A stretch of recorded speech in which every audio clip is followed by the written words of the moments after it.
4 sessions. And our first session will be presented by R. Medaji. She is an R. Acharya, and she's a scientist and has done 2 years of Acharya course in Sandipni. And she'll be talking about graceful aging. I welcome Medaji now to start her presentation.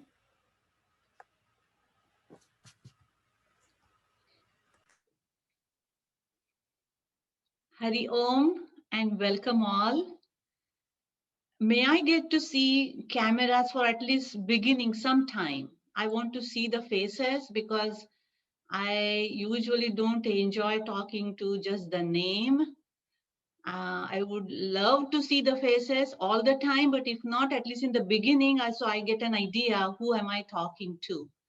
And then if you are not comfortable, please turn off your cameras. I cannot force, but simply I have been teacher all my life since I was 21, and I like to see the faces and communicate with the audience. So I see some of them are turning on. I cannot force everyone, but I appreciate you turning on the cameras.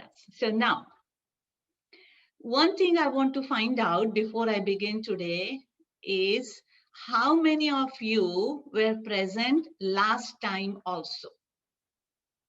Just show of hands so that I would know. So yes, some of you were there and some not. So of course, first I'm going to review what I did last time.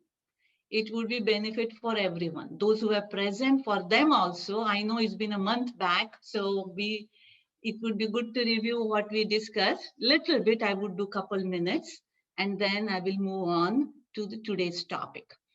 So we have been talking about Vanaprastha and graceful aging. So I discussed two main points or introduction to 2 points last time. What is Vanaprastha and what is graceful aging? I'm not going to ask questions, that's my style, but that I will leave in my Devi group. So here now I will just talk myself. Vanaprastha, as we have seen, or those who are new, Vanaprastha, we usually translate it as retirement. But it has a much, much, much deeper meaning to it. So first of all, one meaning for Vanaprastha is Vanaprastha. Vanaprastha, Vanaprastha.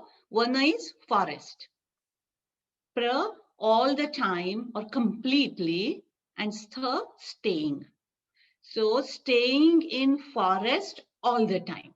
That's the literal meaning of Vanaprastha. But obviously, we are not going to stay in a forest and all the time. So in modern days, how does that translate to? And we saw that little bit last time. Today, I will little bit elaborate more on it, that living a solitary life or at least a detached life.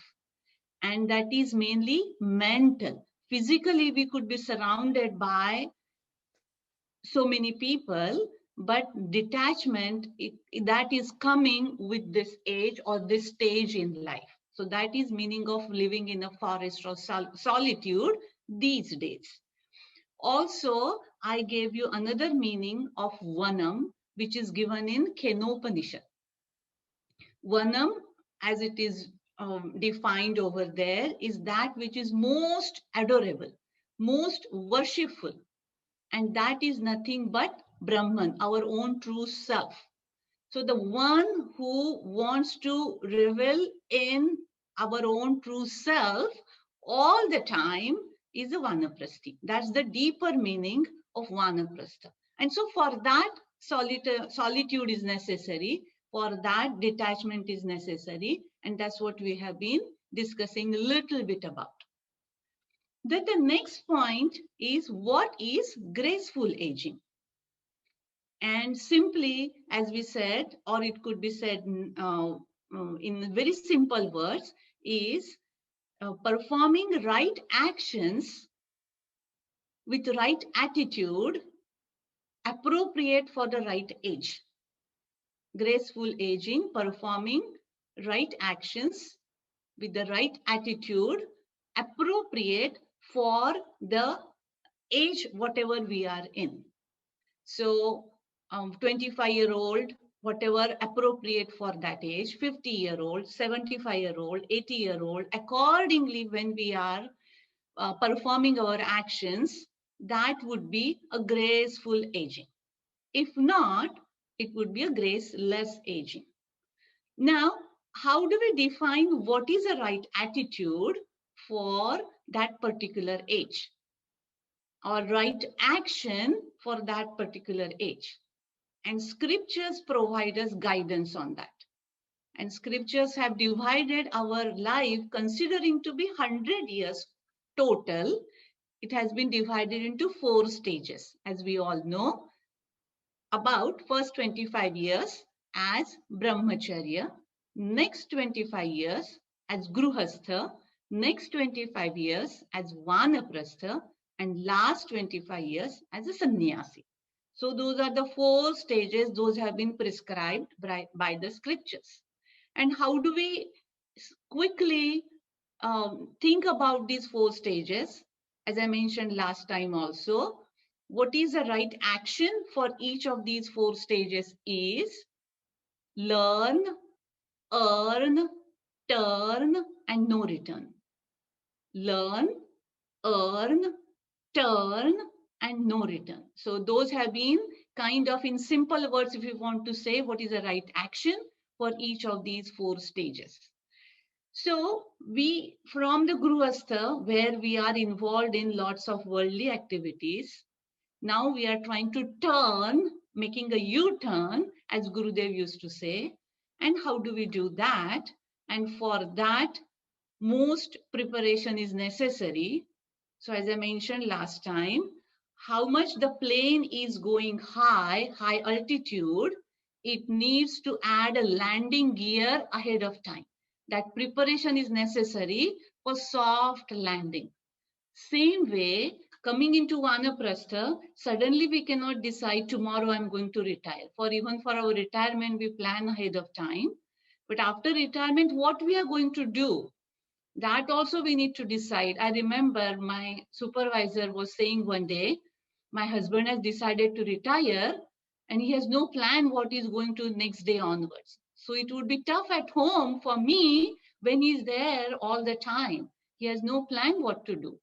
So, of course, we need to have a plan, and with scriptures, we need to not just to have a plan, okay, I will do this, but something higher for which we are born as a human being. What is the purpose for me on this earth, why I'm here? There is some higher purpose to it. So what is that scriptures are describing? So preparation is necessary ahead of time. As I told the joke last time, or this time also, I will say many of you are new, what Guruji had mentioned.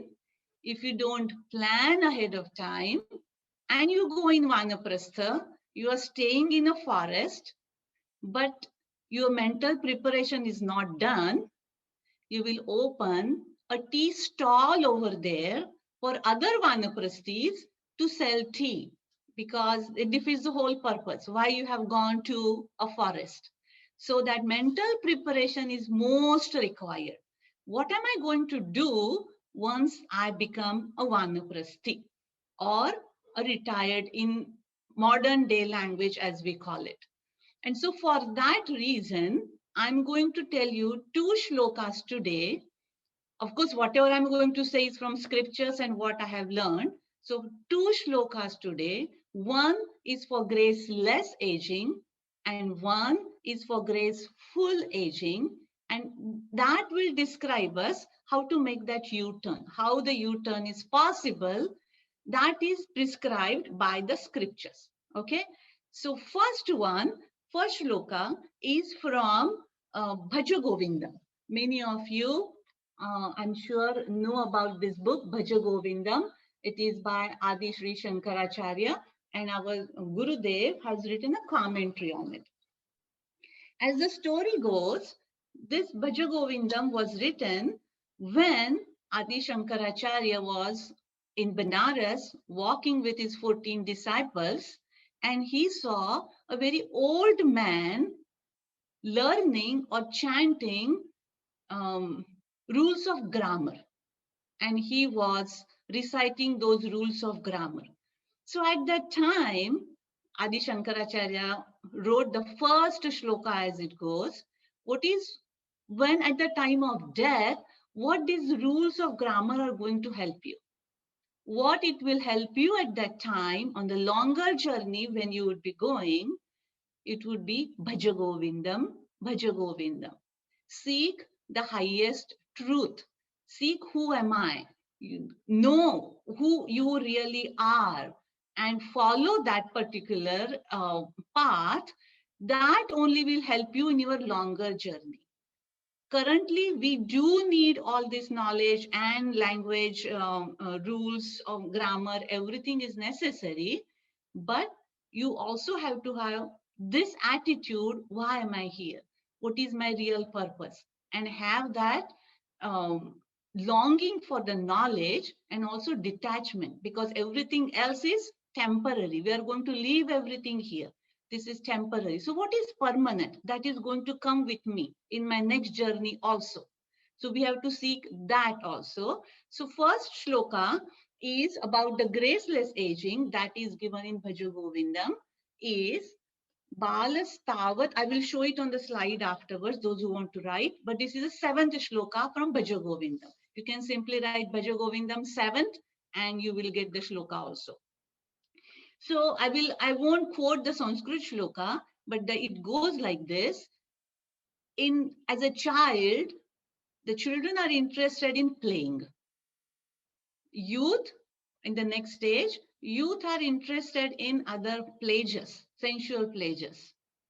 And the old are attached to or all the time involved in worry. Worry about health, worry about wealth, worry about relations, everything. And no one has a time to think about who really I am. So because of such things, Guruji has written a counter shloka to this, where he is describing graceful aging. And that also I will show on the board later. But the gist of it is that in the earlier age, childhood, as I said earlier, learn. So of course, learn, have the knowledge of worldly knowledge is necessary. But for children, it's parents' responsibility to develop faith in God. So also give that kind of a knowledge. Then at a later age is given, first is learning. Next is when the earning stage, earn knowledge or wealth, everything, but share it with the society. Share your knowledge, share your capability with the society.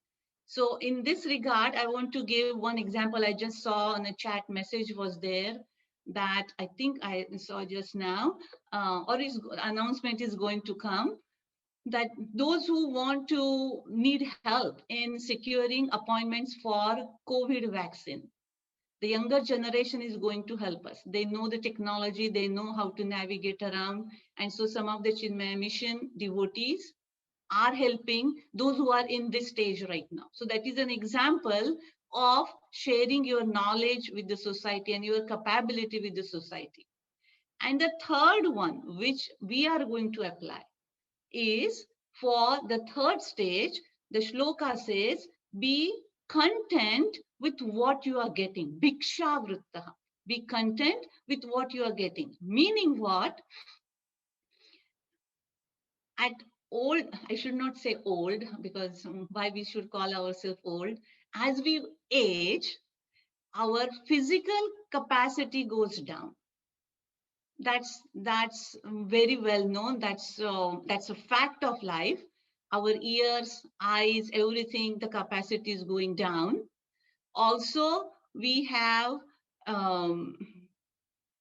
what you can say for walking, all the strength is going down. But this one Subhashita says that even though everything else is going down, your trishna or desires keep going up. those never go down. I want to eat these many laddus, I want to do this, I want to do that. So that keeps going up, even though your capacity for digestion is going down. So that is an example given, doing things appropriate for the age. According to the age, we should have control over what I eat, what I see, what I do, any kind of work. That control is necessary.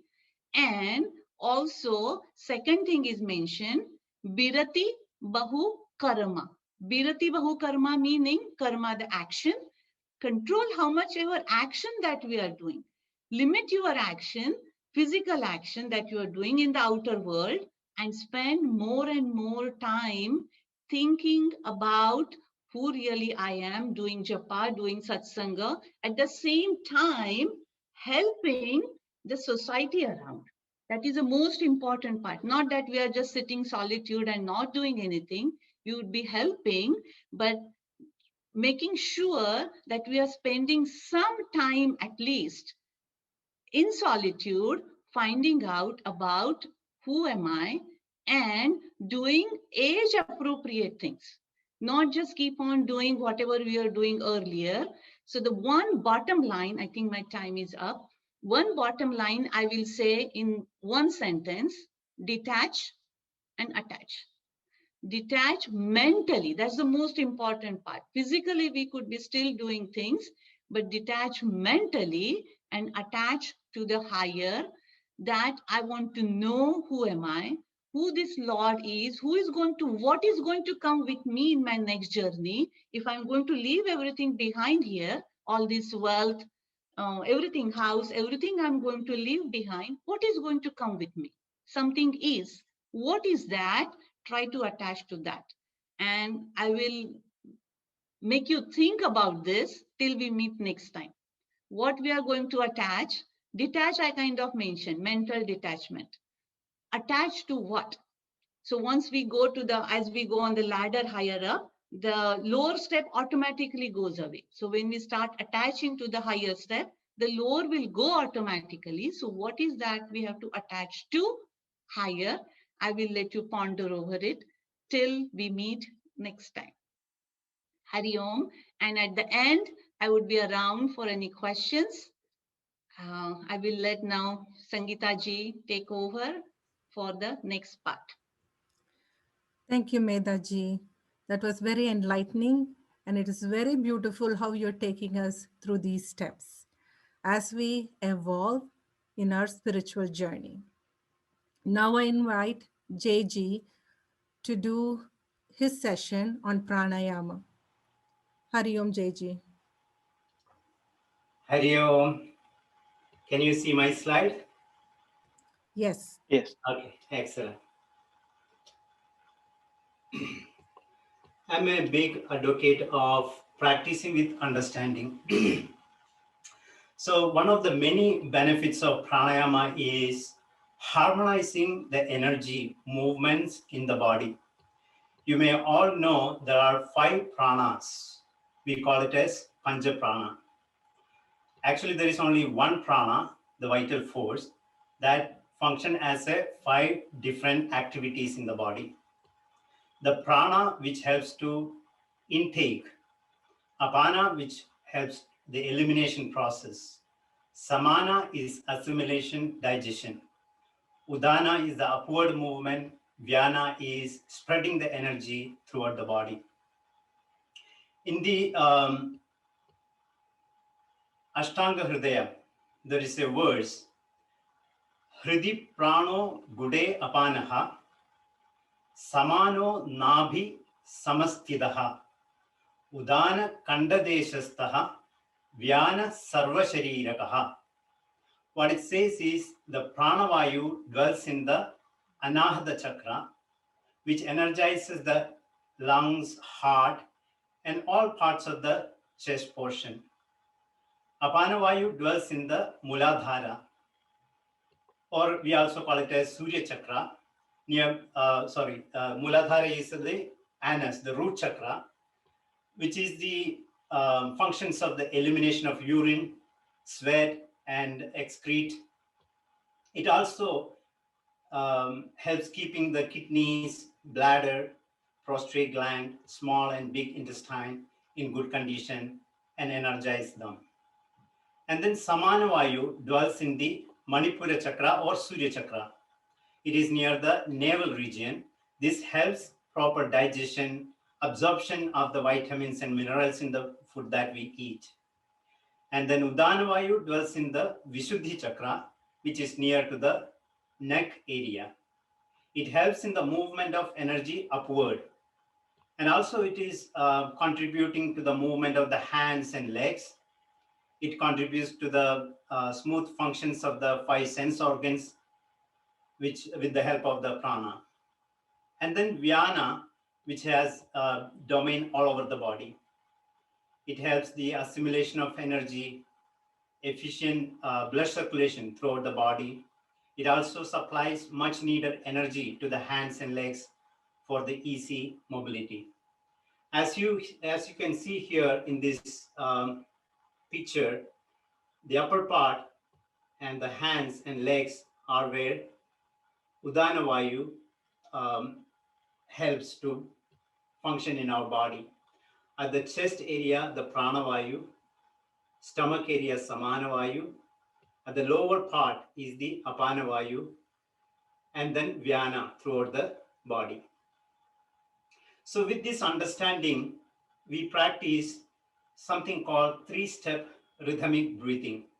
This is an ancient practice, but it is modernized so that we can all practice in 10 minutes every day. By practicing that, we are enhancing the vital forces in our body, which helps to keep our physical body intact, also the beneficial to the mind and in the spiritual level. So the practice will be 1, 2, 3. There will be a music I will play. 1, 2, 3, we inhale. 5, 6, we exhale. And first we'll start from the chest area, as you see in the picture over here in the first. And the second will be from the stomach area. One thing I want to mention that those who are new to the pranayama, you want to observe yourself. Whenever you are inhaling, you will see that the stomach goes in, which is a wrong way of breathing. The right way of breathing is whenever you are inhaling, the stomach should come outside. Whenever you are exhaling, stomach goes inside. You will look at a small baby lying on the back. You will see their stomach rise up with the inhalation. The stomach falls down with the exhalation. This will activate the diaphragm, and which will be helpful for dealing with many of the ailments. And then we'll do in the Pastimothanasana in the third here in the picture with the legs stretched out. And then there is a Vyana aspect, which is a slow breathing, which I will direct. The rhythm will go slow in that one. And then we'll come back into the same sequence that we went into the deep pranayama. So those who would like to practice, I will show my video and you can follow. So hopefully you are seeing me as the full screen so that you can follow me, those who are new to this practice. And I will play a music and guide you. Now, some of the asanas you may not be able to sit in, like sitting on the floor. So it's absolutely fine. Sitting on the chair also you can do. Most of them only one practice which you need to sit down on or on a higher platform or a couch or a bed. It is fine for that as well. So we'll start with the practice. First, we'll keep the hands at the chest area. And as I play the music will say 1, 2, 3. With that, it will be a little faster. So you inhale, use the throat to inhale to the chest, enhance the chest, exhale, release the breath from the chest area.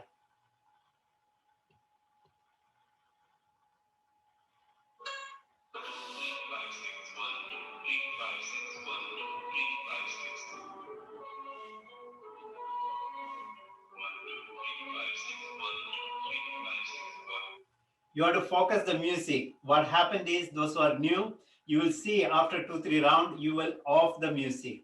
So you have to remember, whenever 1, 2, 3, your chest is coming out. 5, 6, collapse the chest. And keep that rhythm a little faster. It is not easy to learn in initial 15-minute session, but I just want to give a gist of what this practice can do for you.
Sorry, I put it 2 minutes by mistake.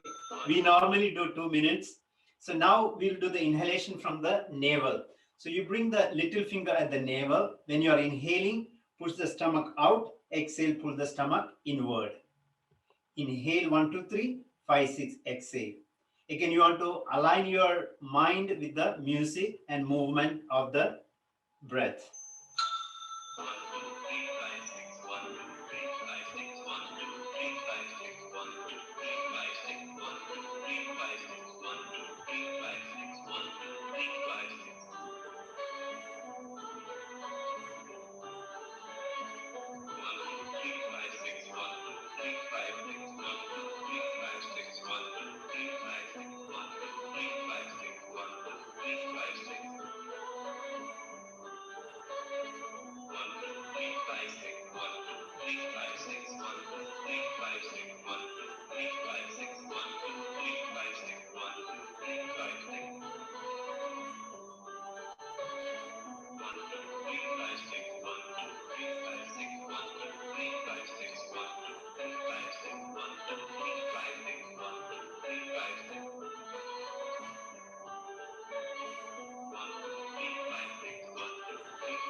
You may feel 1 minute is so long because of practicing first time. As you practice regularly, you will see this is enjoyable, very enjoyable, and you feel that energy at that moment itself. Now we'll do with the legs stretched out. So this is called Pastimothanasana. Now if you are sitting on a chair or something, you can bring another chair or a stool in front and keep the legs.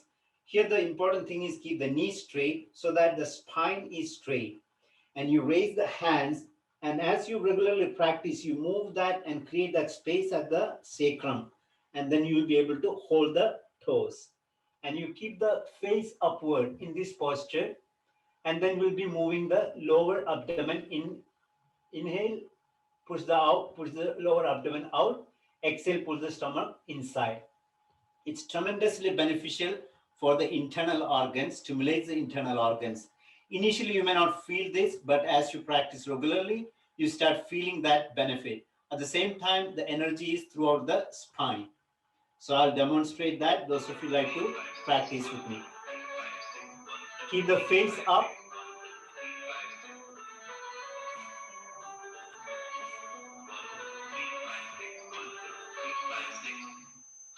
Continue practicing. Inhale.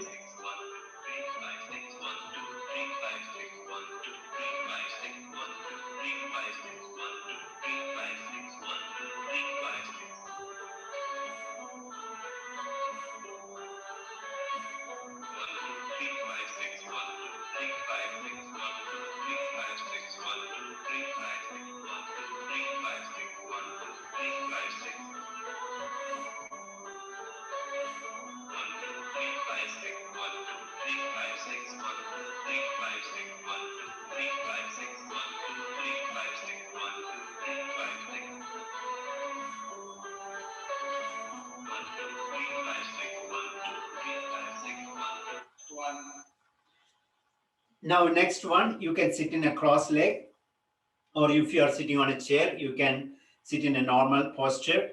Here we will inhale 5 times. This is more related to the Udana Vayu. You are enhancing the Udana Vayu. So through the nostril, you inhale 5 times, exhale through the mouth 1 time. So it'll be like this.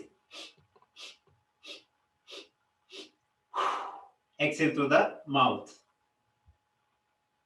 2, 3, 4, 5, out. 1, 2, 3, 4, 5, out. 1, 2, 3, 4, 5, out. 1, 2, 3, 4, 5, out. 1, 2, 3, 4, 5, out. 1, 2, 3, 4, 5, out. 1, 2, 3, 4, 5, out. 1, 2, 3, 4, 5, out. Next practice is deep breathing. Here you inhale slowly, the rhythm will be slow, and then you hold and you exhale slowly and hold, which we call, inhalation is called Puraga, Andhar Kumbhaga, you hold the breath, and then Rechaga, which you exhale, and Bahir Kumbhaga. 4-part breathing in a cycle. Normal breathing, slowly inhale. Hold the breath. Exhale slowly. Hold the breath without inhalation. Inhale now slowly. Hold. Exhale. Hold without air, retention outside. Inhale slowly. Hold. Exhale slowly, consciously. Hold without air.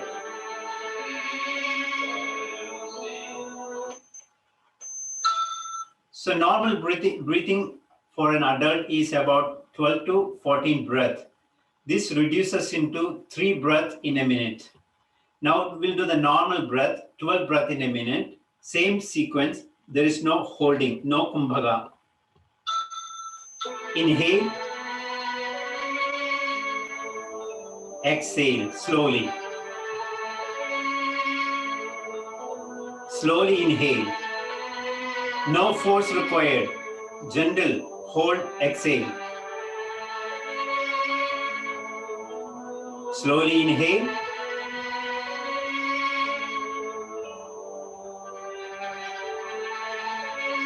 Exhale. Inhale. Exhale. Inhale. Exhale. Inhale. Exhale. Inhale. Exhale. Inhale. Exhale. Inhale. Exhale. Now we are coming back. So you stretch out the legs and hold the toes. If you are not able to hold the toes, keep the hands wherever you can reach at the leg. Keep the knee straight, back straight, face up, gaze to the ceiling. You inhale, exhale from the lower abdomen, enhancing the Apana Vayu. 1, 2, 3, 5, 6, 1, 2, 3, 5, 6, 1, 2, 3, 5, 6, 1, 2, 3, 5, 6, 1, 2, 3, 5,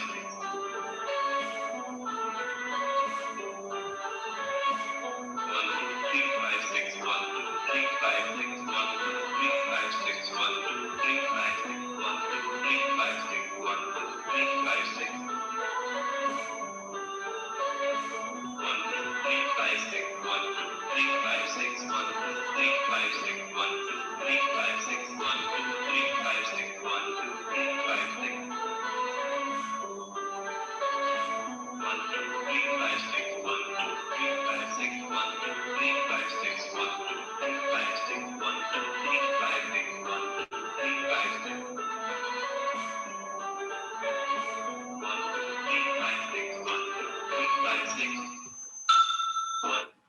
Now come to the cross-leg posture, or if you're sitting on the chair, you can sit in a relaxed posture. Inhale, push the stomach outside. Exhale, pull the stomach inside with the same rhythm. 1, 2, 3, 5, 6, 1, 2, 3, 5, 6, 1, 2, 3, 5, 6, 1, 2, 3, 5, 6, 1, 2, 3, 5, 6, 1, 2, 3, 5, 6, 1, 2, 3, 5, 6.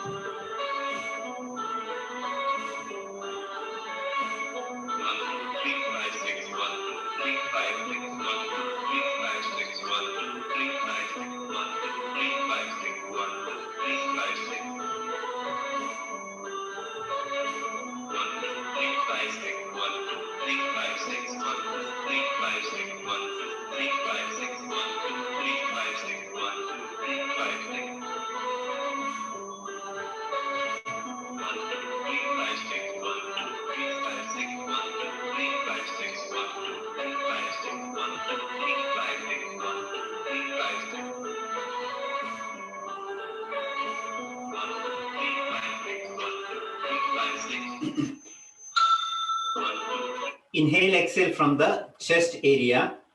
So you keep the hand here. Inhale, expand the chest. Exhale, collapse. Most of our emotions, suppressed emotions are remain here, which complicate our health problems, the energy flow. So by practicing that, we'll feel the opening up at the chest and release of the overwhelming of the emotions in our life. Same rhythm. Inhale. 6.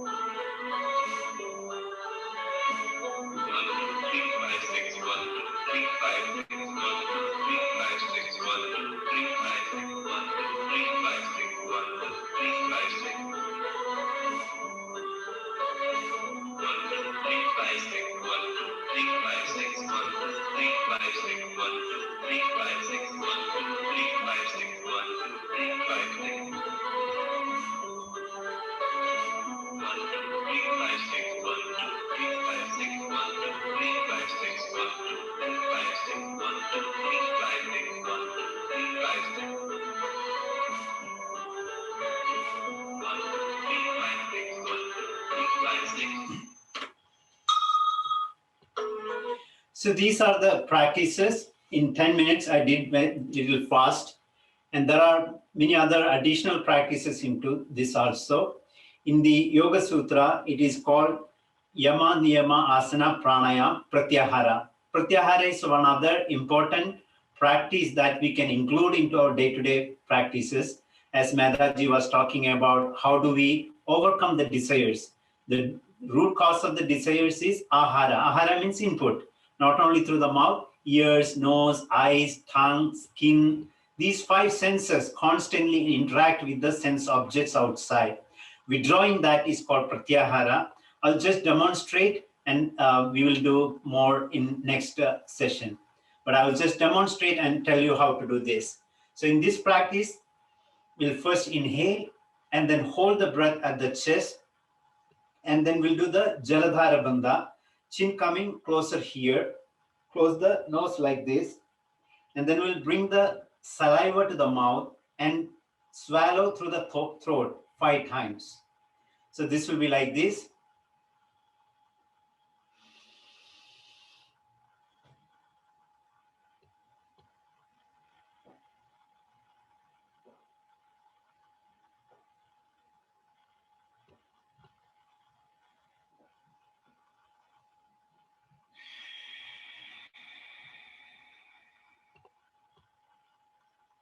And we'll exhale through the nose. Immediately you will notice there is a vibration at the ears, nose, skin, and this is a very helpful practice for all the 5 senses, enhancing its power by practicing it regularly. So this is my short presentation. We do this every day, 20 minutes in the morning. Anyone would like to join us, you can contact me, or anybody in Chinmaya Mission. There are a lot of members practice with us. So we all as a group, when we practice that, we'll have the motivation and we can continue the practice in our life. We can benefit from that. Hari Om. Namaste. Hari Om. Thank you for that presentation, JG. Hari Om. And if you could please put your information in the chat so people who are interested can contact you. Sure, will do. With that, we are moving on to the health session. And I'll be talking about diabetes. It's a month of Valentine's. Valentine's Day is past, but I'm sure a lot of chocolates are left over somewhere at home. So I thought it's a good idea to talk about diabetes today. What I want to focus in diabetes is how challenging it's to control our blood sugar, especially people with diabetes take medications to control diabetes, and they often have problems with fluctuations in the blood sugar. So let's look at what are the challenges and how we can address that issue. So I'm going to share my screen. Sangeeta ji, would you like to introduce yourself? Sure. For those of you who don't know me, I am a geriatric physician.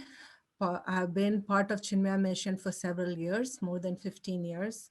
My children are growing up in Balavihar, and I've been a teacher and a volunteer and a long-time member and a Vedanta student at Chinmaya mission. Now, a little bit about what diabetes is. It's a disease that deals with abnormality in carbohydrate metabolism. And as we all know, our food or our diet is composed of mainly 3 or 4 food groups, right? Carbohydrate, protein, fats, minerals, and vitamins. And carbohydrates are very important because they are the ones that bring glucose, and insulin is a hormone that transports this glucose into the cell.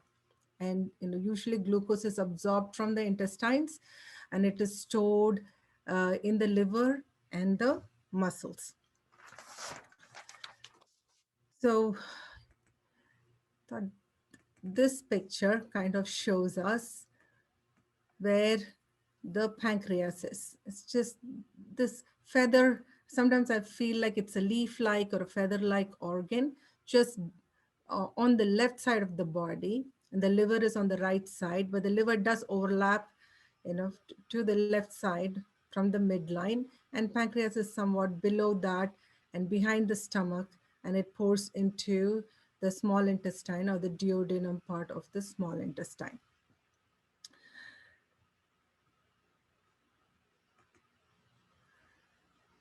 Just to say briefly, diabetes, people who are greater than 40 years of age are prone to develop diabetes. So as we grow older, we develop insulin deficiency, meaning that the insulin.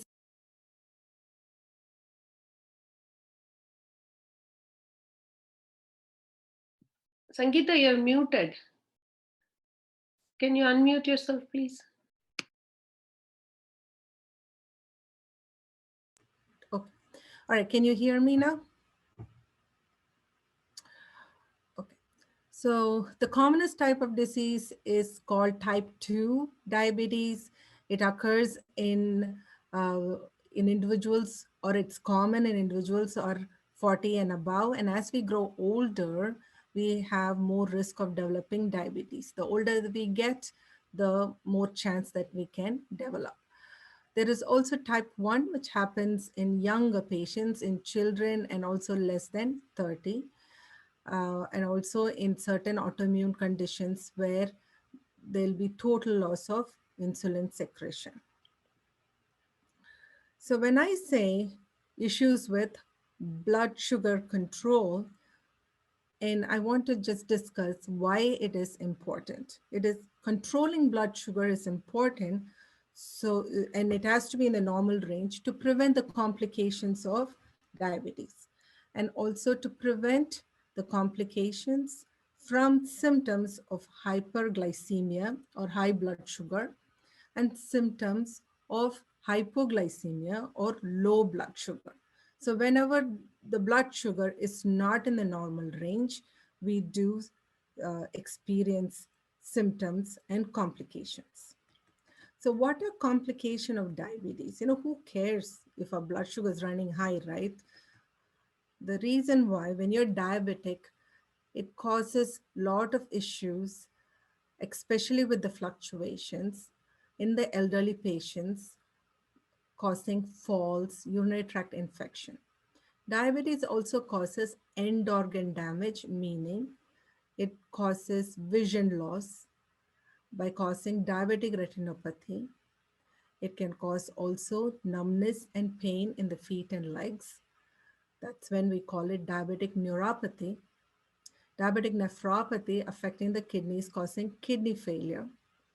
It also increases risk of heart attack, stroke, and peripheral vascular disease or arteries in our extremities, legs, or hands or hands, where it's causing blockages in these blood vessels, causing coronary artery problems, also cerebrovascular disease and gangrene.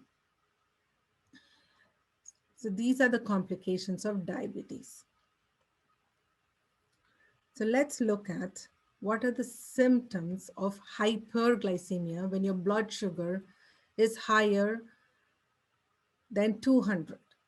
So that, before I say that, how about we um, talk about what is the normal range of blood sugar. Normal range of blood sugar is usually what we always measure blood sugar fasting, meaning, in the morning before you have eaten anything, and hopefully you haven't taken anything after midnight. So fasting blood sugar should be less than 126. That's what is recommended. And it can range around actually 60 to 126. Commonly, we see 100 to 125. Then your A1C, which I'll be talking in a little bit what that is how we measure how well your blood sugar is controlled over a period of 3 months. By measuring a hemoglobin, it's a pigment that's in your red blood cells that is attached to the glucose. So it's called as glycated hemoglobin. And if your blood sugar is around 100 to 125, your A1C will be 5.7 to 6.4. And even that is the borderline range. The normal one is less than 5.5. Generally, we say we want our A1C to be less than 6.5. I want you to just keep this in your mind because I'm going to give you more information about that. Now let's look at what are the symptoms you will experience. Your blood sugar is high. You can feel thirsty, wanting to drink more water. You can feel increased frequency to urinate. So that'll make you to go to the bathroom often. And you'll feel hungry also all the time. The vision can get blurry.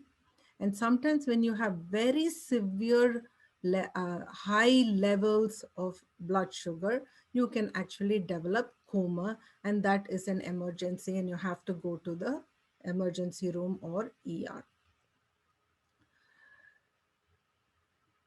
So now let's look at what are the symptoms of low blood sugar. What happens when you have low blood sugar?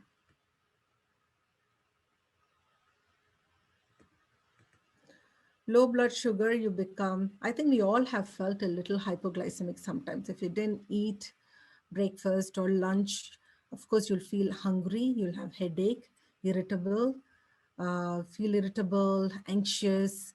And if gets more severe, then you can sweat, feel tired and shaky. Severe symptoms also can be blurred vision, confusion. It can also lead to seizures. That's why low blood sugar is also very as important as high blood sugar, if not even more important. So that's why I want to introduce you to this slide. If you see this slide, and the first column, it shows you different numbers of A1C and what your blood sugar would be, the fasting blood sugar would be majority of time in the 3 months. So you, if your ages of say for any age, young adult, 25, 40, 50, even 65-year-old, depending upon your functional status, the recommended A1C to be less than 6.5, which means your fasting blood sugar should be between 120 to 140. And then this table, you can get it from, if you Google, you'll always get it. And if you want, I can post it on the chat and you can keep it for your reference. So how do we address our blood sugar and how can we maintain? So like everything else, we won't jump right now to the drug therapy, but the first one is how we modify our lifestyle. We eating at the right time, sleeping at the right time is very important. So diet is very important. We always want to take small, frequent meals if you're a diabetic patient. And exercise is very important. And weight loss in the sense is, what we mean by weight loss is to maintain a normal body weight or the normal body mass index. So let's look at diet. Diet, we always hear, right? Good carbs, bad carbs. I'll make it very simple for you.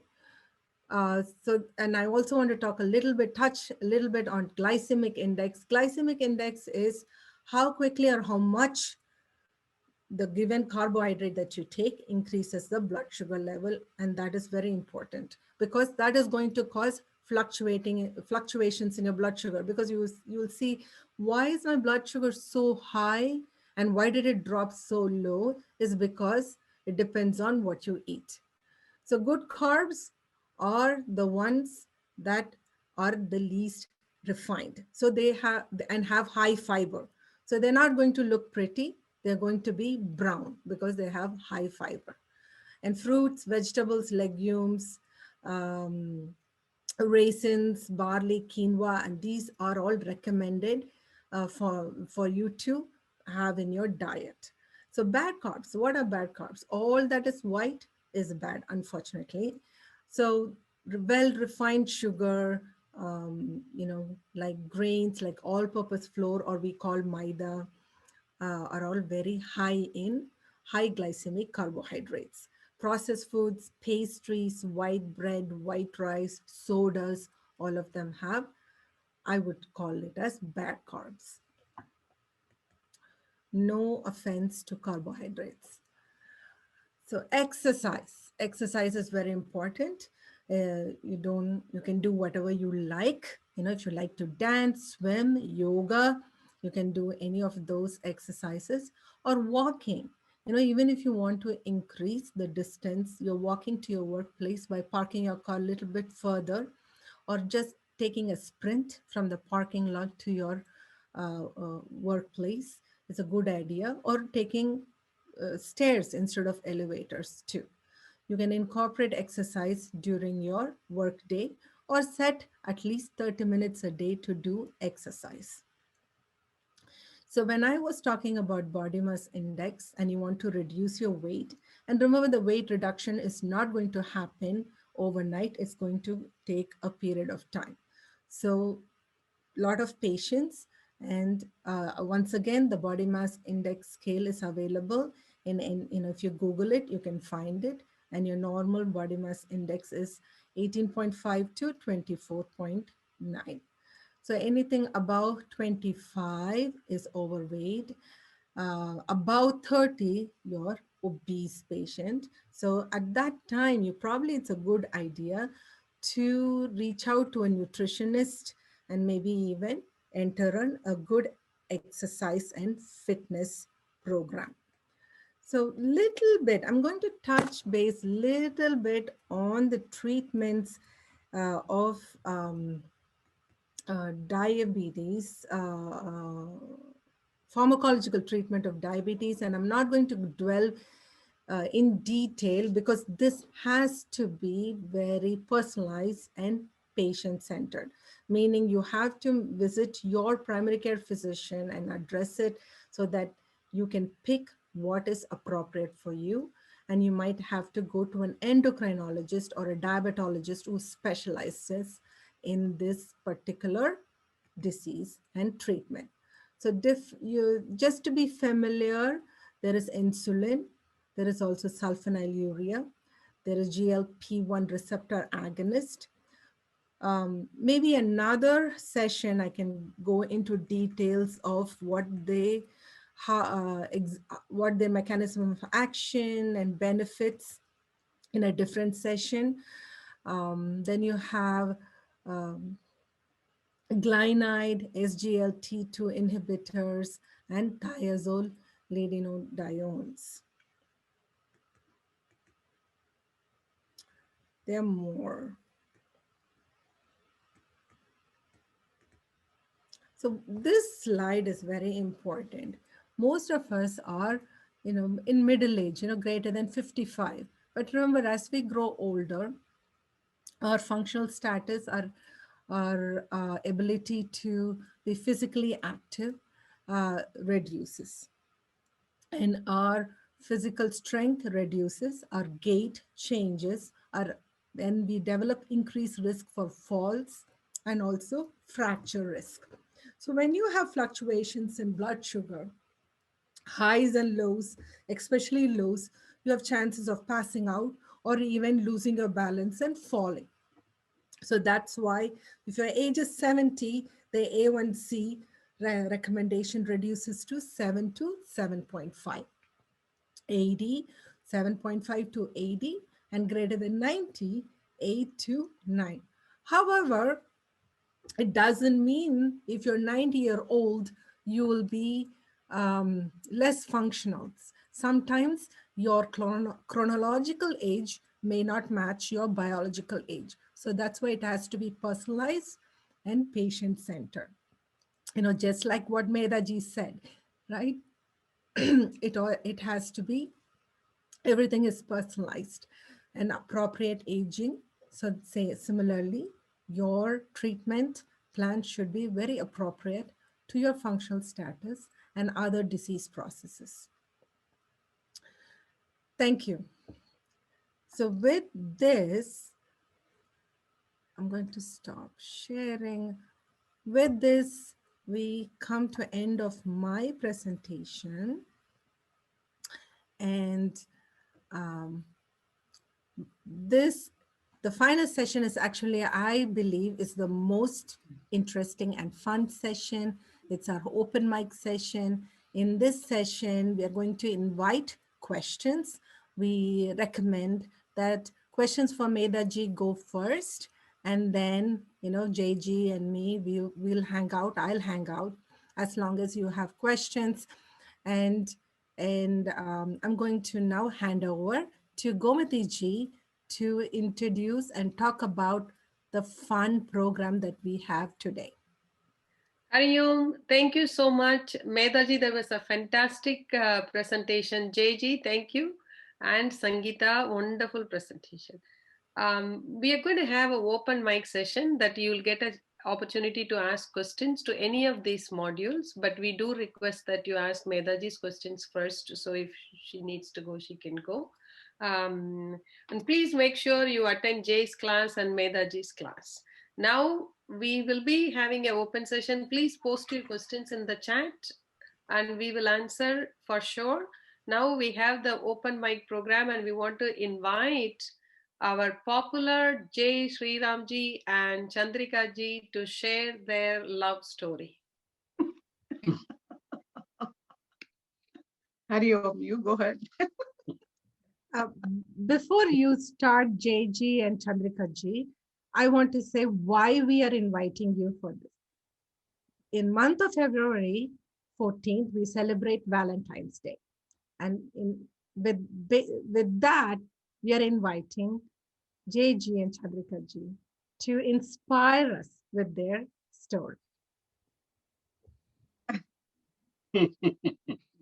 We are speechless.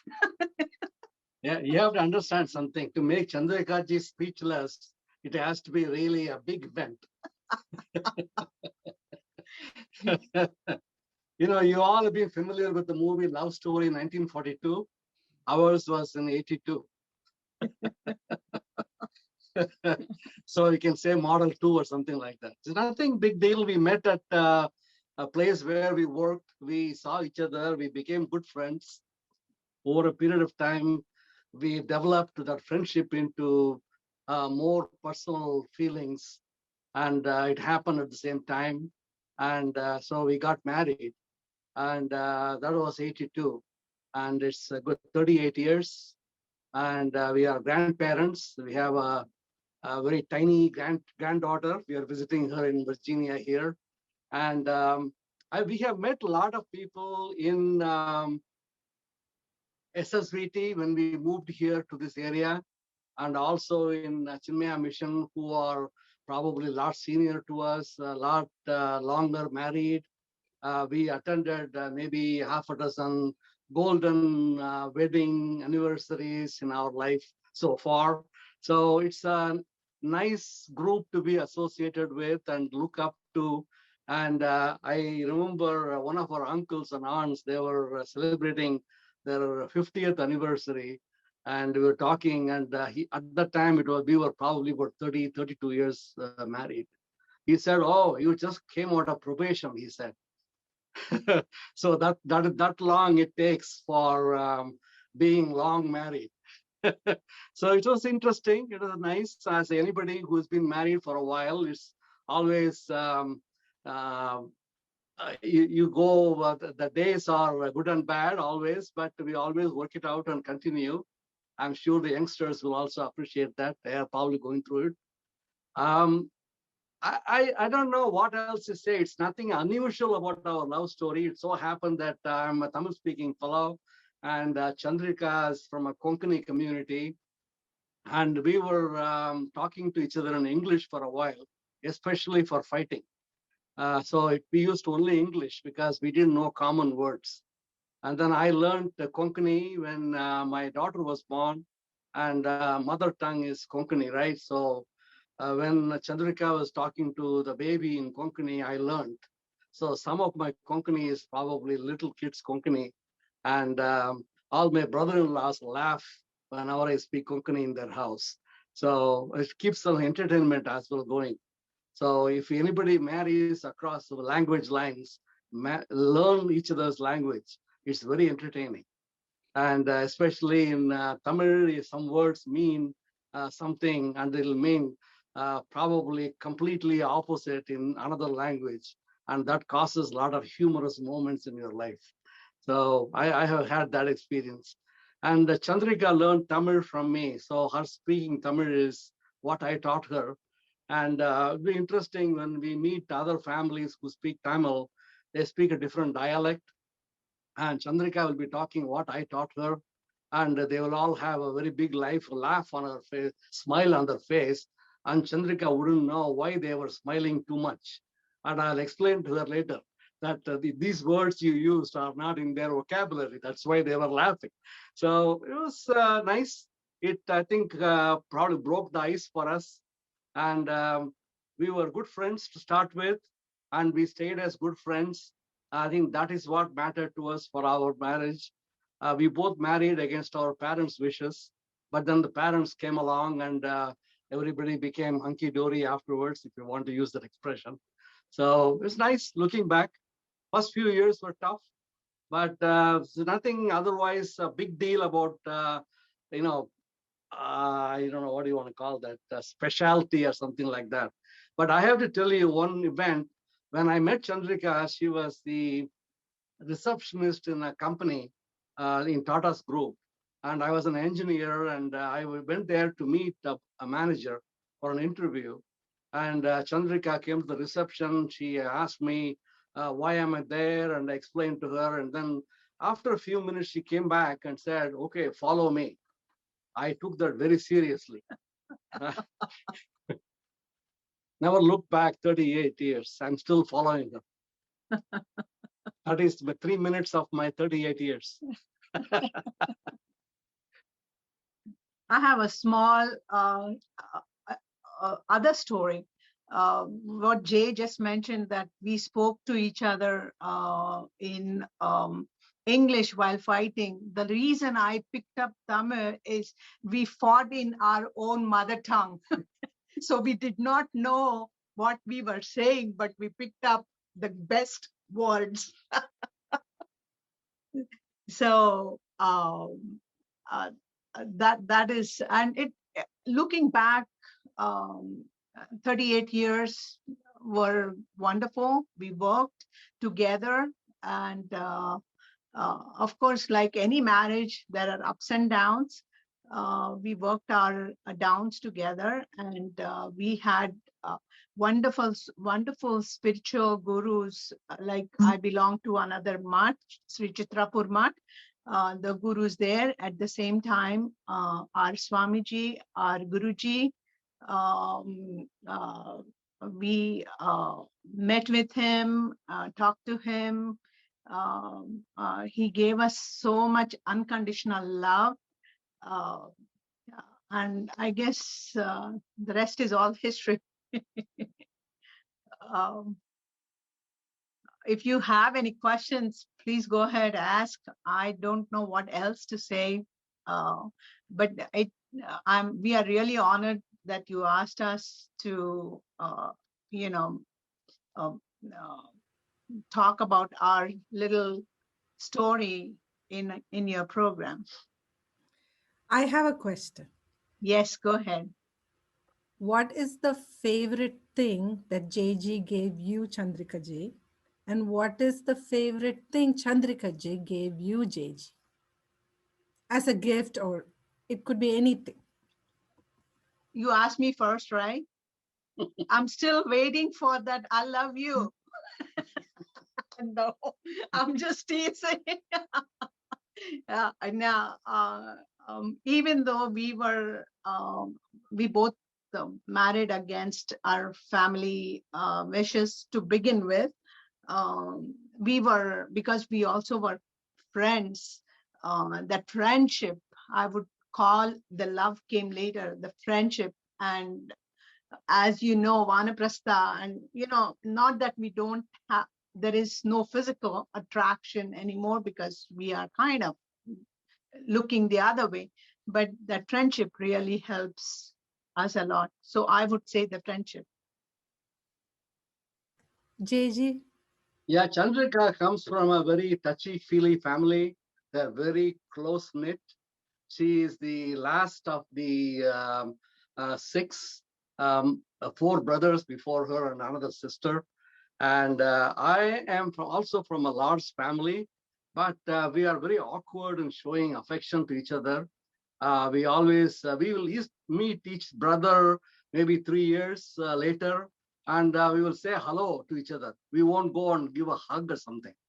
And the best thing I learned, I should say the gift from Chandrika and her family, is to be able to show more affection, be more loving and affectionate, showing that affection to everybody in the family.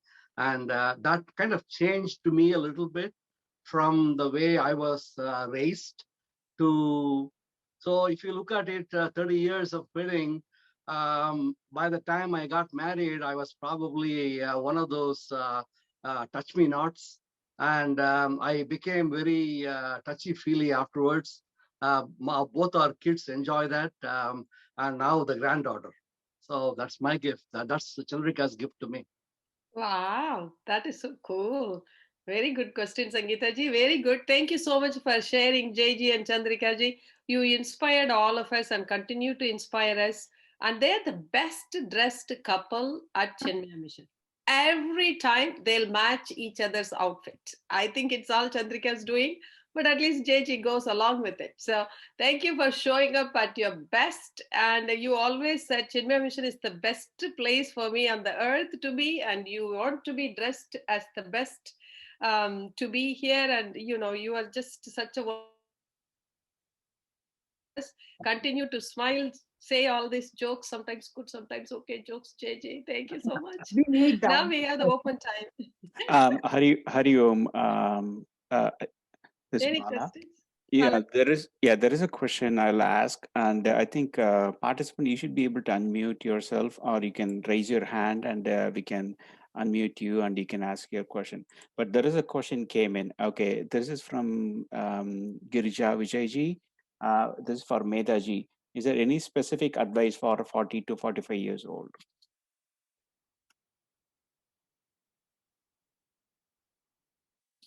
You can go ahead and unmute. Yes, I did. Thank you, Girijaji. I see you over here. So first of all, 40 to 45 years, you are at the age where you are in a deep householder life, and you should follow that to the T, but using right values. That is the most important part, developing the right values. So earn lot of money right way and spend it on the right way. So as it is being said, earning artha is very important, but earning it with the right means and spending it on the right mean. That is very important. That's one. Number two, this is the time you should start planning long term, because I was saying we need to add a landing gear ahead of time. Few years back, around I would say 2011, June, I remember I was asked, would you come to India for 2 years? I won't go into too much detail. I was asked by, I won't say who, I was asked, would you come to India for 2 years? First response came out of my mind was, or my mouth was, what will happen to my program? At NIH, I was I was a leader of one program, and first thing came out of what will happen to my program. So I was deep involved into that program. My program is me, I am that program. That's all I knew at that time. But this question prompted me to think there is something more than that, and I should be preparing myself. So slowly I started adding the landing gear. So physical preparation is necessary. Financial preparation is necessary to glide into Vanaprastha, but the most important from my experience, mental preparation is most necessary, because otherwise we would be really miserable at the end. Like my joke earlier, if I'm not prepared mentally, I will start finding how do I sell tea to other people. I would try to do something. So I would say most mental preparation. And for that, being in satsang with Swamiji, being in good company, to know what is more to this. As Guruji says, when you learn to take up something, also have that courage to leave that thing aside and just let it go. He showed it himself few years back. He left the head of the mission post and he handed it over. So same way, we have to give it up and we have to learn to let it go with our own understanding, not a forced one. Kick the world before world kicks you. With our own understanding, having the preparation, there is something more than what I am just doing. What is that? The curiosity should increase at this time and start attending lectures, whatever you would like, reading, being in satsang. So something more curiosity will come to you. And we have to do only with real understanding, not with force. As I said few years back, I was not ready to retire at all, absolutely not. And I was just, what will happen to my program? That's all my response was immediately. So mental preparation, having curiosity, what is that I should be letting go and what I should be holding on to? I think it would be a kind of a short answer. I don't want to go too much, but we can talk. You can email me or we can talk more afterwards. Thank you, Mataji. Hari Om. Thank you. We have a question. Sirisha Someone, Sirish Desai, I think, raised hand. Can you unmute yourself, Sirishji, and ask the question? Also, please turn your video on. Or he raised the hands by accident? He said, thank you very much. That's how I think he's trying to say. Okay. He's, I think he's doing this way. Okay. Can you unmute yourself, Srish Desai? He sent a text saying thank Okay. you. So I think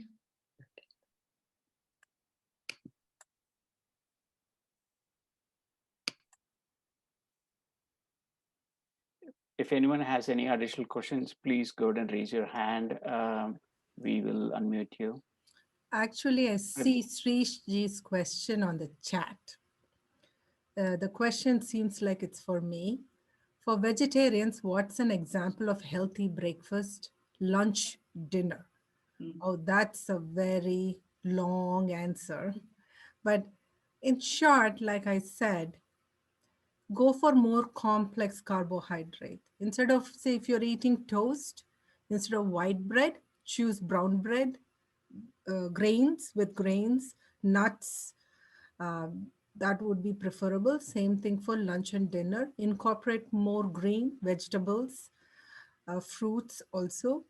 There'll be some concern that the fruits will have high blood sugar, but that may raise your blood sugar. But remember, the fruits have fiber, so they're still acceptable and recommended to have them for your breakfast, lunch, and dinner.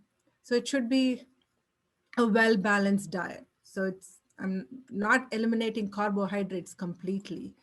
So a little bit of carbohydrates, more vegetables, fiber, and a small portion of fruit, and avoid refined pastries, desserts, ice creams, sodas. If you eliminate soda, ice creams, I mean, can have some, but not with each meal, and drink plenty of water. That will be healthy.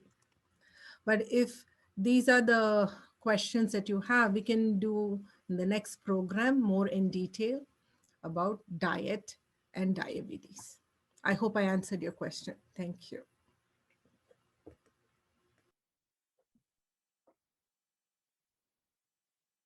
How many of you have gotten the vaccination and how many of you are waiting?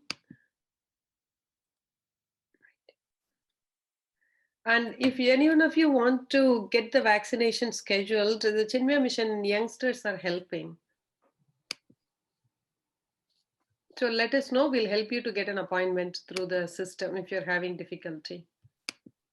So if you notice, I put that information in the chat. Yeah. So if you can send your information to email it to info@chinmayasomnath.org. The volunteers will facilitate getting appointments for COVID vaccination. And also you can use the same email address to send your comments about this program too. And if there are any suggestions for future program, we'll appreciate that. You can send questions to any of our panelists and we will direct it to them, and then they will be able to reply via email to you. No other question. I have a question, Sangeeta. So sometimes my mother-in-law always said when she had a dental work done, she became diabetic. Until then, she was okay. So something they gave, the steroid has triggered the diabetics. Is it possible or is it true? Well, she was in her 60s. It is true, when anybody takes steroids or prednisone for whatever reason, it raises your blood sugar. But when you stop it, the blood sugar should go back to its normal. However, if it did not improve, then maybe it did. Sometimes there's some particular event that happens that pushes you over. You could have been borderline diabetes and then she had to take the steroid course. and that pushed her over to become a diabetic. That's a possibility. So yes, she's probably right. Lot of concern. So even if I have to apply a steroid cream for my skin thing, it's in the behind my head. It's saying, if you apply cream, you may get diabetic. So is there anything that we should do? But I need to use it. So finally, I took the steroid cream to apply, but it's so scary. I understand. But if only if you ingest the steroid, you'll have this problem. If you're putting it topically or on top of your skin, you shouldn't have this problem. There is a little bit more risk if you're using steroid inhalers, for allergies. It can put you at a risk for developing diabetes, but it's definitely lower than if you're taking it by mouth.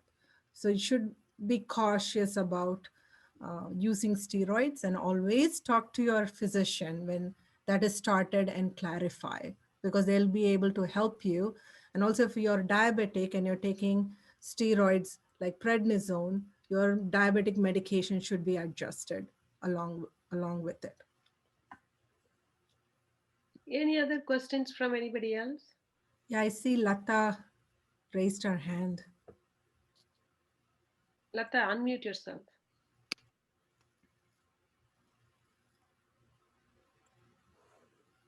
Balaji, she's not able to unmute herself. Yeah, I just made you a co-host. You should be able to unmute now, please. Hari Om, everyone. I should start by saying thanks to Gomati ji for inviting me to this program, but definitely this was very useful, Sangeeta. The information about diabetes was very, very useful for me. So thanks for that. And I joined during the later half. So I just could hear Medhaji talk only about letting go and how you have to plan. But I think that hearing just that small portion has triggered so many things in me. So thank you so much, but I'm sure to attend more of the Vanaprastha program. Thank you. Thanks to everyone.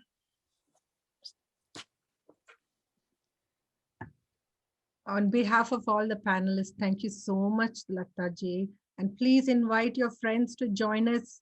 And please put your comments or send your comments to the email address that I said, info@chinmayasomnath.org. And we'll add more interesting programs. Right, we should detach ourselves from refined sugars and then attach ourselves to more fiber. That's one recommendation I would make. I think in the bigger scheme, the more I listen to satsang and Vedanta, I feel like it makes so much sense to everything in our life. Anything, for our body, our mind, our intellect. And more I do it, the more I listen, the more it makes sense. And it's definitely a evolution. And when the end comes, hopefully the landing is good. The landing gears can come out and the landing will be soft. That is the hope. So whatever Medhaji said was more than brilliant. And of course, JG, thank you so much for those breathing exercises, pranayamas. And the first time I heard about all the pranas was when we learned in Upadesha Sara. We learned that, and we were like, and I was thinking, even before that, I think in Tattva Bodh we did, Sadhana Panchagam we did. And each time I thought, oh my gosh, Swami Sankaracharya already knew the anatomy and physiology. Now I'm a medical doctor, and I will swear only by allopathic medicine. But I was having such an experience that how I missed out on that. And it makes so much sense how the classification and understanding, and if we follow. So in our future programs, actually, we are going to incorporate, and we hope to incorporate more more talks from what we call integrative medicine, where we'll integrate our own medicines like Ayurveda, more such topics I'm hoping to incorporate in our program. Yeah, you're absolutely right, Sangeeta ji. We don't understand the importance of what we have. If we practice this, it's tremendous changes. The understanding, as Mehtaji was saying, it is important, but at the same time, we have to put it into practice. Like as I was talking about the Pratyahara and the Pranayama is, I just presented today the physiological aspects of it. There is psychological dimension to it and spiritual dimension to it. So in the future sessions, we'll more explore deeper into those areas. When Sangeeta ji was mentioning that listening to Vedanta, then she's thinking correlating to her medical field. I shouldn't say I was a scientist, and I worked on DNA and bioinformatics and genomes. And when I was studying in Pawai Sandipani for 2 years, different Upanishads, and I used to literally feel like jumping out of the chair thinking how these rishis earlier knew, which we are trying to do research by writing grants and getting that money, and then entire life we would spend on maybe one something small outcome that we will have, and we will publish it and we will present it in international conferences. But rishis already have said so. So I remember I used to go and discuss with our Acharya. I said, this is what I'm trying to correlate here, science to Vedanta, but it's already there in the Vedanta. Now I'm saying science is also supporting it. This is how I look at it. I used to do earlier other way. Science is there, and I used to say how I would support Vedanta with science, but now it's other way around. Vedanta is already there. I say, okay, scientific evidence is there. So then those who want to believe other way around, now that's how I'm approaching it. So you are right, Sangeeta ji. It's already rishis. It's amazing how they knew it. In their meditation, they got all that knowledge, and we are just like brushing on the, what they call it, on the tip of the iceberg, little bit here and there, and then we get so much, take credit for it. I discovered this. No, it's not the truth. So Hari Om, it's so much humbling actually. Thank you, Mehtaji. I have a question for JG. JG, do you have online classes, or because we live in Maryland? Yeah, so last year in March 23rd, I used to teach at Somnath and the Durga Temple, but from March 23rd, I was sitting at home and thought about, and I do every day, so why don't I put that online so people can practice? So we started, I started sharing the YouTube link, live link, every day morning 5:30. We start with the meditation half an hour, 5:30 to 6. Then 6 to 6:40, we do some asana practices, different every day, different aspects of it. And then 20 minutes of the 3-step breath that we did right now. And then we do 15 minutes of yoga nidra. And I suggest many of them, those who are new to this, start with the yoga nidra, because that's complete relaxation. You are going into a different realm, transcending from body, mind, intellect, and even ego, and floating in that true self is, for me, the yoga nidra is an experience of Vedantic understanding, knowledge. So we start doing that when we created a WhatsApp group. So first I created, and that filled up around 254 is the maximum. Then I started a second one. So we have now about 500 people in that group, two groups. So I share the link every day morning, 5:25. People join live, a couple of them, like around 40, 50 people join live, participate. And many of them there in this group right now. And then some of them practice after some time, because the link, anytime you can click on it and practice any parts of that you want. Some of them you're not comfortable practicing asana practices, then you can avoid that. You can do walking or something. I don't emphasize much on the asana practices, but you can do the breathing practices, a good thing you can do. Meditation, we do 30 minutes, different aspects of some of the Kriya Yoga aspects of it. So this is our daily schedule, been happening for almost a year without a fail. Wow. I will definitely contact you. Definitely. I have a question for Sangeeta ji. This is Jay Sriram. I have actually two parts to my question. The first is, I took part in a study with Dr. Savitri Rao, I think, in University of Chicago about 7-8 years ago.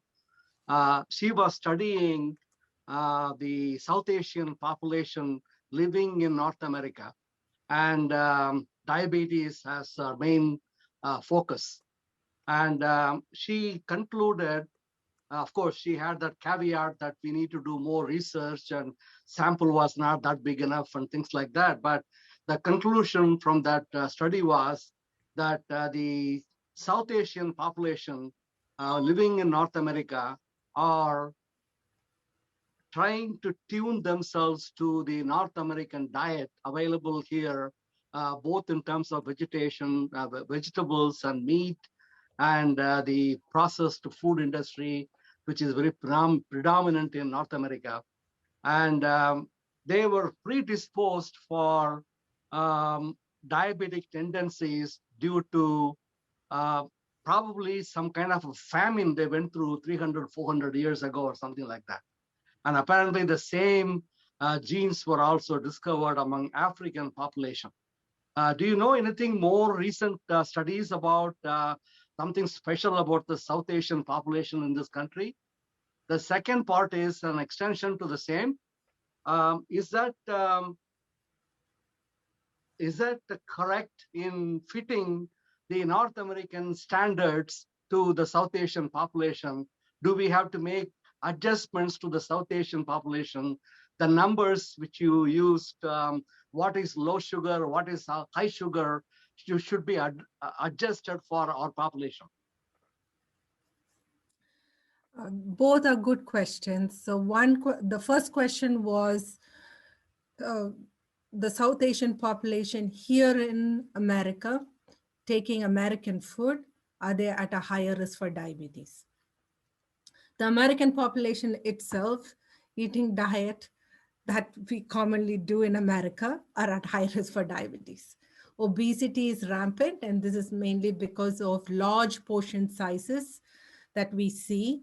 And I want to share this funny episode. When I first came here, my husband worked and I had to be alone in the apartment. So he just said, why don't you come? And he dropped me off in the mall and he'll go to work. And he said, I'll come for lunch, which he didn't do. So I went to get some fast food. I went there and I ordered a meal and they gave me such huge portion. And I thought it was a mistake and they gave it for 3 people. So I said, oh, excuse me, I ordered number 3. But it's only one order. And then that lady told me that's one order. So that's how huge. And then everything came with a soda and French fries. If anybody eats this, they'll be obese and they'll be prone to diabetes. But you're right. When people from South Asian countries come here and they are exposed to diet, we process it differently. And I'm sure Medhaji will agree with me because genetically we are different and we don't process the food the same way, especially beef. From people from India commonly don't eat beef. And even South Asian population, if you say even the East Asian population, like Japanese, when they come here and they eat beef there and here, they actually are at higher risk to develop even gastric cancer. That's been proven. So it's not only us and diabetes, and also other Asians and other diseases like cancer we are prone. That's why when we are here, we probably have to stick to our own diet. I don't know, when I come or go to any country, I kind of gravitate only to more Indian food and trying to incorporate, if I want to eat greens, if spinach and kale and collard greens are available here, and I would eat that, rather than not eat that. So whatever diet I have, I'll try to duplicate that as much as possible. To have a little bit of rice. I love rice. If you take away rice from me, I think, I don't know what will happen. But I won't eat huge portion of rice, little bit rice and lot of greens, if I'm out, salads, and definitely I'll end my meal with yogurt. If I have at home, it's our curd, plain yogurt. But if I'm out, even if it is flavored, I'll pick some vanilla flavor or strawberry flavor that I like, and I will end my meal with yogurt. So I think I probably added more to your question. So the second question that you asked, please remind me. What was the second question? I'm wondering whether the South Asian population should have their own numbers. Correct. And I don't think so, because if you take the BMI, they're large, right? Americans are large and we are smaller. If at all, it's going to help us, right? In terms of, so if the blood sugar is 200, say 200, 126 is high for a larger person, it should be high definitely for a smaller person, right? We're all small made, or even if you adjust to BMI, maybe the blood sugar for us should be even at a lower range, right?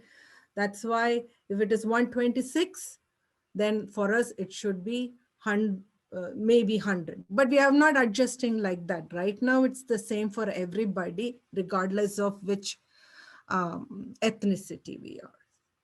And more research is being done right now, and I don't have information to it. Right now, it's the same for everybody. Thank you. Well, we are way past our time. And I mean, we would love to hang out, and but I don't want to keep our panelists, to be respectful of their time. I would end this program. So until we meet, we are meeting every 4th Saturdays of each month at the same time at 5 p.m. And we think we will finish at 6:15, but as you see, we just hang out and have fun. So, so I think we really enjoyed every part, enhancing our body, mind, and intellect. So until next time, please have a healthy body, pure mind, and brilliant intellect. Hari Om. And I would add, as Swamiji, when Swamiji gives 3 Cheerios, he says healthy body, pure mind, brilliant intellect. Then he looks at us. For what? For spiritual. For spiritual. He would look at us. He won't give us until we are done. For my spiritual quest. Healthy body, pure mind, brilliant intellect. For my spiritual quest. For spiritual quest, Medaji. Thank you, Medaji. That was a good reminder. We will remember that. That's from Swamiji, not from me. You are the carrier. Thank you. Thank you. Hari Om. Hari Om. Hari Om. Hari Om. Hari Om. Thank you.